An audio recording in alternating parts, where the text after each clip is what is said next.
नमस्कार, knocking-news.com में आपका स्वागत है। मैं हूं गिरिजेश वशिष्ठ। आपके डॉक्टर साहब के ऊपर अब लगाम कड़ी हो गई। अगर आप अपने पे उतारू हो जाएं तो डॉक्टर साहब को जेल भी भिजवा सकते हैं। इसका इंतज़ाम मेडिकल कमीशन ने कर दिया है, नेशनल मेडिकल कमीशन। ये नेशनल मेडिकल कमीशन क्या है? दरअसल मेडिकल काउंसिल ऑफ इंडिया नाम की एक संस्था होती थी भारत में, जो भारत की जो मेडिकल प्रैक्टिस है पूरी की पूरी उसको रेगुलेट करती थी। उसने उसका नाम बदल कर अब उसको मेडिकल कमीशन कर दिया गया है। नाम बदलो सरकार है, उसने उसका नाम भी बदल दिया है। 2002 में मेडिकल काउंसिल ऑफ इंडिया की कुछ गाइडलाइंस थी जिनके अंदर ये सलाह दी गई थी डॉक्टरों को कि उनके लिए अनिवार्य है कि वो मरीजों को जेनेरिक दवा ही लिखें। जेनेरिक दवा क्या होती है, इस प्रोग्राम में हम ये समझेंगे। इसके अलावा हम ये भी समझेंगे कि किस किस तरह के नियम, पूरा एक गजट जारी हुआ है, उसमें बहुत सारे नियम डॉक्टर्स के लिए नए आए हैं और जिनका पालन करना डॉक्टर के लिए अनिवार्य है, वरना उसका लाइसेंस रद्द हो सकता है। रजिस्ट्रेशन होता है वो रद्द हो जाएगा और इसके लिए कंप्लेंट भी आप कर सकते हैं। आज समझने की कोशिश करते हैं नया कानून क्या है और ये भी समझेंगे कि ये कानून कितना टिक पाएगा। कहीं मत जाइए, चैनल को सब्सक्राइब कर लीजिए। मैं अभी हाजिर होता हूं।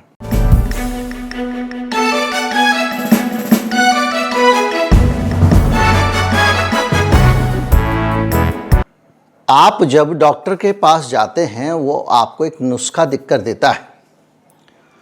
अब मेडिकल काउंसिल ऑफ इंडिया कहें या नेशनल मेडिकल कमीशन कहें, उसने डॉक्टर को बाकायदा एक नुस्खा का एक फॉर्मेट दे दिया है कि अब जब आप पर्चा बनाओगे तो इस फॉर्मेट में बनाओगे, ना इसे दाएं बनाओगे ना बाएं बनाओगे। इसके अलावा उसमें लिखा गया है कि जब इस पर्चे में आप मरीज के लिए दवा लिख रहे होगे तो उसका जेनेरिक नेम लिखोगे। सरल भाषा में ऐसे समझें कि जेनेरिक नेम हुआ वनस्पति और ब्रांड नेम हुआ डालडा। जेनेरिक नेम हुआ टूथपेस्ट, ब्रांड नेम हुआ कोलगेट।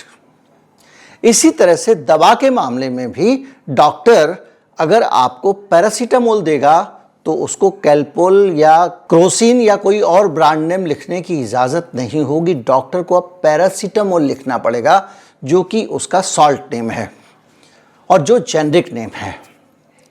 जेनेरिक नेम लिखने से फ़ायदा क्या होगा? आपने देखा होगा कि एक ही दवा एक कंपनी की 200 रुपये की है, 400 रुपये की, और दूसरी कंपनी में वही दवा 30-40 रुपये की भी मिल जाती है। इसमें कोई फर्क नहीं है क्योंकि दवाओं का क्वालिटी कंट्रोल सारी दवाओं का एक जैसा होता है। जैसे नमक है, आप कोई भी नमक लाएं, नमक है, लेकिन नमक में अलग अलग कंपनी अपने हिसाब से बदलाव कर सकती हैं। कोई उसमें एंटी केकिंग एजेंट डाल देती है ताकि वो जमे नहीं, कोई कुछ डालती है, लेकिन दवा में ऐसा नहीं हो सकता। आप पैरासीटामोल में कोई भी नई चीज़, दूसरी चीज़, तीसरी चीज़ नहीं मिला सकते। अगर वो सस्टेनेबल रिलीज वाली दवा है, यानी आपने डाली और धीरे धीरे उसको घुलना चाहिए शरीर के अंदर, तो वो मानक भी सभी कंपनियों के समान होंगे। यानी दो दवाओं में कोई अंतर नहीं हो सकता, लेकिन फिर भी ज़मीन आसमान का अंतर दो कंपनी की दवाओं में होता है। तो मेडिकल काउंसिल ऑफ इंडिया कह रहा है कि आप ये लिख दीजिए नमक लेना है। आप मत बताइए टाटा लेना है, कैप्टन कुक लेना है या किसी और कंपनी का लेना है, ये आपका काम नहीं है। आप कोलगेट मत लिखिए, आप लिखिए टूथपेस्ट। अब डॉक्टर अगर कोलगेट लिखेगा तो अंतर जो आया है कि 2002 की गाइडलाइंस में यह था कि उसे लिखना नहीं चाहिए और अब की गाइडलाइन में उसके लिखने पर रोक लगा दी गई है। यानी अब वो लिख ही नहीं सकता है और लिखेगा तो आप उसकी कंप्लेंट कर सकते हैं। हेल्पलाइन नंबर में स्क्रीन पर नीचे बड़ा बड़ा लगा दे रहा हूं, काफ़ी देर रख देता हूं उसको आपके लिए। तो निचोड़ ये निकला कि एक दवाओं को लेकर ये गाइडलाइंस। अब जेनेरिक दवाएं होती कौन सी? जेनेरिक दवाएं वो होती हैं जिन दवाओं को आपने आविष्कार किया। कहा भाई साहब मैंने ये दवा निकाली है, ठीक है, मैं इससे पैसे कमाऊंगा, कमा ले। तो आपको कहा जाता है भी साल भर में, 2 साल में, 5 साल में, 10 साल में, हर दवा का एक टाइम होता है, पेटेंट का टाइम। उस बीच में तुम उस दवा को आपने रिसर्च एंड डेवलपमेंट पे पैसे खर्च किए हैं तो वो पैसे आप वसूल कर लो। उसके बाद में उसका पूरा लाइसेंस फ्री हो जाता है।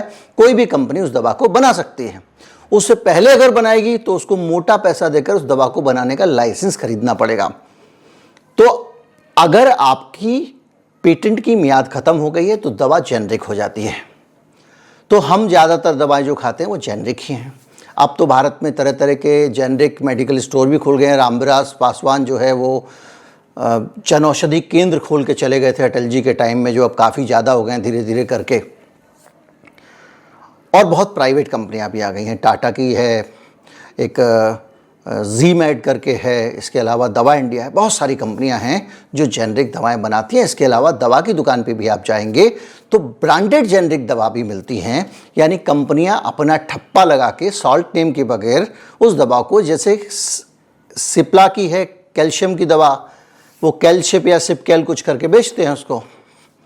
तो वो उस तरह से उसमें, जबकि ये लिखना चाहिए उनको कि ये कैल्शियम कार्बोनेट है, उसकी गोली है तो कैल्शियम डॉक्टर, लेकिन अब कैल्शियम कार्बोनेट लिखेगा ताकि आप तय कर सके भैया किस कंपनी की सस्ती है वो हमको दे दो, हमको चक्कर में नहीं पड़ना। यानी बहुत सारे डॉक्टर साहब, एक सरदार जी जो हैं वो यूट्यूब पे वीडियो बना के लोगों को कहते हैं जेनरिक मत खरीदना, मेडिकल प्रैक्टिशनर हैं। मैंने जाके उनके कमेंट में लिखा कि आपको कानून पता है, आप ये सब क्या लिख रहे हो, क्या फैला रहे हो। लेकिन सबको अपना अपना आजकल पता है आपको कि कमीशन खोरी कितनी चलती है। तो कमीशन खोरी से अगर जेनरिक से आगे बढ़ें तो डॉक्टरों पे एक और लगाम लगाई गई है। लगाम ये लगाई गई है कि आपके पेट में दर्द है, अब डॉक्टर साहब को दिखाने गए, या बोले साहब सांस लेने में तकलीफ़ हो रही है, और डॉक्टर साहब कहें कि इसके सिर का MRI करा लो, CT स्कैन करा लो। आप कहेंगे भाई सिर में कुछ हुआ नहीं, सिर का CT स्कैन क्यों करा रहे हैं, या पैर का एक्सरे क्यों करा रहे हैं। तो आप समझ जाएंगे कि भाई डॉक्टर साहब जो है अपना कमीशन खाने के लिए ये काम कर रहे हैं। तो उसकी भी आप कंप्लेंट कर सकते हैं। ऐसा सभी डॉक्टर नहीं करते हैं, मेजॉरिटी में डॉक्टर ऐसा नहीं करते हैं, लेकिन एक बड़ी संख्या ऐसे डॉक्टरों की हो गई है जो कमीशन खोरी करने लगे हैं। तो मेडिकल जो ये कमीशन है, इसके गाइडलाइंस में ये भी स्पष्ट किया गया है कि कोई भी कमीशन नहीं, जो फीस आप दे रहे हैं डॉक्टर को उस फीस में कोई बंटवारा नहीं होगा। अगर आप लेबोरेटरी की फीस दे रहे हैं तो लेबोरेटरी उसमें से पैसा किसी डॉक्टर को नहीं दे सकेगी।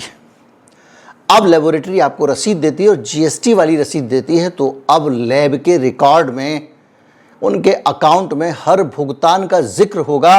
और अगर इस गाइडलाइन का आप पालन करें और इस गाइडलाइन को समझें तो अब कमीशन देने वाली लेबोरेटरी और लेने वाले डॉक्टर साहब को ये भारी पड़ने वाला है, बशर्ते नागरिक जागरूक हो। क्योंकि अब कानून बन गया और कानून आ गया है गजट में। अब इसको पालन किसको कराना है? मुझे और आपको कराना है। सरकारी सिस्टम में आप सोचेंगे कि कोई ड्रग इंस्पेक्टर या कोई आदमी कार्रवाई करेगा, उसको भूल जाइए। ये काम का मुझे आपको करना पड़ेगा। इसके अलावा RMP यानी रजिस्टर्ड मेडिकल प्रैक्टिशनर, हमारे सारे डॉक्टर भारत में जितने भी हैं वो सब रजिस्टर्ड मेडिकल प्रैक्टिशनर ही हैं, और अस्पताल भी रजिस्टर्ड मेडिकल प्रैक्टिशनर हैं। तो इनके लिए और भी गाइडलाइंस आई हैं, और इन गाइडलाइंस में ये बताया गया है कि डॉक्टर साहब अब अपने संस्थान का, अस्पताल का या खुद का विज्ञापन नहीं दे सकते हो। विज्ञापन देने पे मनाही है। सिर्फ 4 परिस्थितियों में आप विज्ञापन दे सकते हो। पहला, नया क्लिनिक खुला है। दूसरा, आपका क्लिनिक एक से दूसरी जगह ट्रांसफ़र हुआ है। तीसरा, आपका क्लिनिक किसी वजह से बंद रहेगा। इस तरह के कारणों से ही आप विज्ञापन दे सकते हो। आप अंधाधुंध अपना प्रचार नहीं कर सकते हो। जैसे कि आपने देखा होगा, नोएडा जाएं तो वहाँ जो बड़े बड़े अस्पताल हैं, फोर्टिस अस्पताल का होर्डिंग लगा होता है, उसमें एक डॉक्टर की फ़ोटो लगी होती है, डॉक्टर फलां ये हार्ट का ऑपरेशन करते हैं, हमारे यहाँ इतनी सर्जरी कर सकते हैं वगैरह वगैरह। ये अब आप नहीं कर सकते। इसके अलावा जो हॉस्पिटल हैं वो डॉक्टर्स को जो कमीशन देते हैं, इंसेंटिव देते हैं, ज़्यादा केसेस लाओगे तो आपको पैसा मिलेगा, उसको लेकर भी इस नए कानून में लगाम लग गई है। ये कानून बहुत अच्छा बनाया मेडिकल कमीशन ने। मुझे समझ नहीं आ रहा है कि इसके बाद में मेडिकल कमीशन के लोग टिक पाएंगे या नहीं टिक पाएंगे। कोई उनके पीछे कुछ लोग तो नहीं पड़ जाएंगे। और इसके साथ साथ ये भी है कि भैया आप दवा कर रहे हो तो दवा करते समय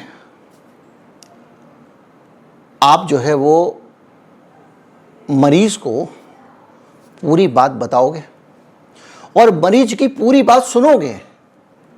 अगर मैं अपने डॉक्टर के पास जाता हूं और मैं उसको कहता हूं कि साहब मुझे दवा दे दो, वो मुझे एक दवा देते हैं, मैं उनसे कहता हूं डॉक्टर साहब ये बताइए इससे नींद तो नहीं आएगी। उनको बताना पड़ेगा। आपने कहा डॉक्टर साहब मेरे पेट में दर्द है, आप सिर का एमआरआई क्यों करा रहे हैं, उनको समझाना पड़ेगा। क्यों ये अब रिकॉर्ड में आ गया है। पहले ये एथिक्स में था, पहले ये जिम्मेदारी थी कि वो डॉक्टर आपको समझाए, लेकिन नहीं समझाने पर आप उसे सज़ा नहीं दिलवा सकते थे। अब ये बदलाव आ गया है। इसके साथ साथ एक और भी चीज़ है कि अगर आपने पढ़ाई की है तो ही आप इलाज कर सकते हैं। जैसे कि आप अंग्रेज़ी के डॉक्टर हैं, जिसको आप आधुनिक शिक्षा पद्धति कहते हैं, मॉडर्न मेडिकल साइंस कहते हैं, कुछ लोग उसको एलोपैथी भी कहते हैं। अगर आप एलोपैथी के डॉक्टर हैं तो आप किसी भी हालत में, बच्चे बहुत शोर करते हैं लेकिन यही शान है इस पूरे माहौल की, बच्चों की आवाज़ें हम सुनते हैं। खैर, तो आप अगर आयुर्वेद की आपने डिग्री ली हुई है तो आप एक भी दवा अंग्रेज़ी की नहीं दे पाएंगे, और अपने अगर अंग्रेज़ी की वो की हुई है प्रैक्टिस, तो आप लिव 50 टाइप की आयुर्वेदिक दवाएं नहीं लिख पाएंगे। ये फिक्स कर दिया गया है। और दवा वो ही लिख सकता है जिस आदमी के पास प्रॉपर डिग्री हो उस पर्टिकुलर चिकित्सा पद्धति की। इसके अलावा कोई भी डॉक्टर किसी दूसरे आदमी को भी अपने अंडर में नहीं रख सकता है जो उस चिकित्सा पद्धति का इलाज की जिसने प्रॉपर डिग्री ना ली हो। अगर आप एमबीबीएस नहीं हो और एक डॉक्टर साहब ने, जो एमबीबीएस डॉक्टर ने, आप एक झोला छाप डॉक्टर को अपने अंडर में रख दिया, ये भी अब मान्य नहीं है इस नियम के तहत।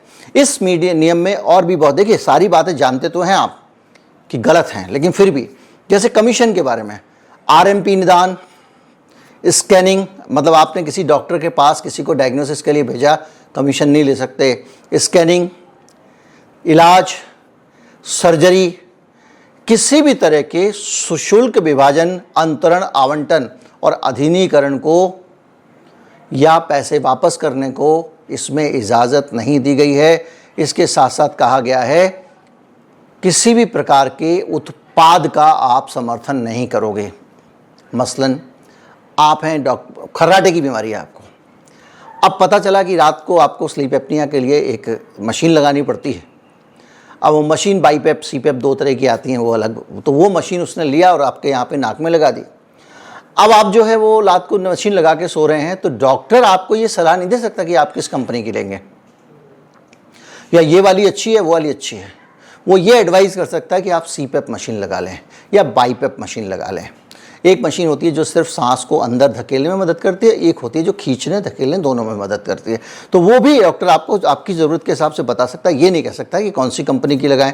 इस तरह से बहुत सारी चीज़ें, विज्ञापनों का मैंने आपको बताया कि किस तरह से साफ साफ रोक लगा दी गई है। और एक सबसे बड़ी बात यह है कि आपको अब माई बॉडी माई राइट, आप कह रहे हो कि मैं आपको ये नीला वाला इंजेक्शन लगाऊंगा, मैं कहूँगा मुझे नहीं लगवाना है, तो आप ज़बरदस्ती नहीं कर सकते। इसी तरह से मरीजों के लिए भी बहुत सारी गाइडलाइंस आई हैं। एक लंबा ये एक पूरा का पूरा गैजेट है। इसमें अगर आपने किसी को अपॉइंटमेंट दिया हुआ है 4 बजे का, तो 4 बजे आपको मिलना पड़ेगा, उसका पालन करना पड़ेगा। ये सारी चीज़ें इसमें बहुत सारी हैं। अगर मरीज़ ने आपको कुछ बताया है तो उसको गोपनीय रखना पड़ेगा, सच बोलना है मरीज़ के सामने, झूठ नहीं बोलना है। ऐसी बहुत सारी गाइडलाइंस, और इनको लेकर आप डॉक्टर के कंप्लेंट कर सकते हैं। नंबर मैं फिर से लगा दे रहा हूँ स्क्रीन पे, जिसके ज़रिए आपको एक कंप्लेंट करने का एक प्लेटफॉर्म मिल जाएगा। और इस कंप्लेंट को भी कैसे किया जाएगा, कैसे रद्द की जाएगी, कहाँ पे इसकी सुनवाई होगी, इसका भी एक प्रोटोकॉल बना है। वैसे इस पूरे कानून को हिंदी भाषा में मैं डाल दूंगा लिंक भी, ताकि आप पढ़ सकें। ये एक अच्छी खबर है, और सरकार की तरफ से इस तरह के अच्छे कानून बनते रहते हैं, लेकिन उन कानूनों का पालन इसलिए नहीं हो पाता है क्योंकि सिस्टम में गड़बड़ियाँ हैं। लेकिन नागरिक अगर अपने अधिकारों को लेकर सजग रहें तो ये गड़बड़ियाँ रोकी जा सकती हैं। उम्मीद करता हूँ वीडियो आपको अच्छा लगा होगा। अच्छा लगा हो तो ज़्यादा से ज़्यादा लोगों तक पहुँचाएँ। चैनल की सदस्यता ले सकते हैं तो ले लें, ज्वाइन कर का एक बटन मिलेगा, अलग अलग धनराशि के अलग अलग उसमें सदस्यता के प्लान हैं, उनको आप चुन सकते हैं। नमस्कार, जय हिंद।